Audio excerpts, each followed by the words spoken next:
Once upon a time, Jesus says, there was a man. He was traveling on the road from Jerusalem to Jericho.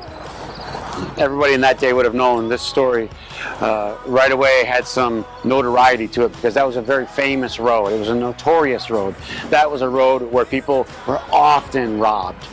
On this road, he was seized by robbers. He was beaten and he was left along the road, half dead and bleeding. Everyone's bought into this story, feeling empathy for the man who's seized by robbers and he's bleeding. Jesus says, then along comes a Levite, a religious man, a man who does God's work. And he comes upon the man who's laying along the road bleeding. But instead of helping him, he veers around him and he avoids helping the man. And then comes a priest. And the priest, instead of helping the man, does the same thing. He goes on the other side of the road and he leaves him there.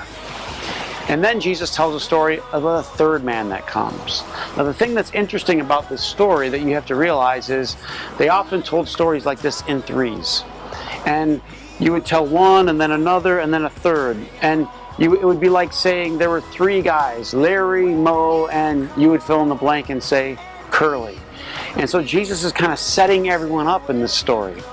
So instead of saying Larry, Moe, and Curly, he's sort of Larry, Moe, and Adolf Hitler. He inserts a wild card. He inserts a shocking person. The third person that comes along is a Samaritan.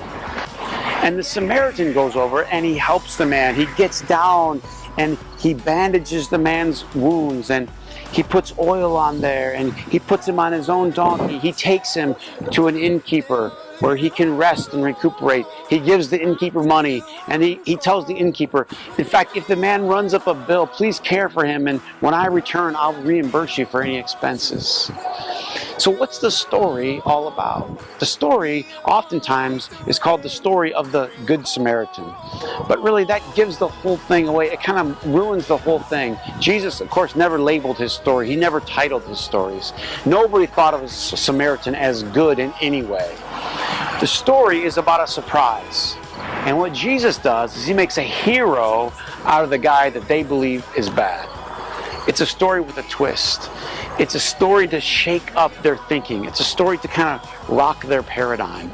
The good guys are bad and the bad guy performs good. It's about much more than you and I should be good to people in need. Of course we should. Of course we should try to help those that are hurting when we come upon them. It's a much deeper story than that. It's much more subversive and shocking than that. It's the story about you and I don't always know who's good and who's bad. Who everyone thought was good, assumed was bad, was actually good. And it's a story about the first two guys who everyone assumed is good actually did the wrong thing.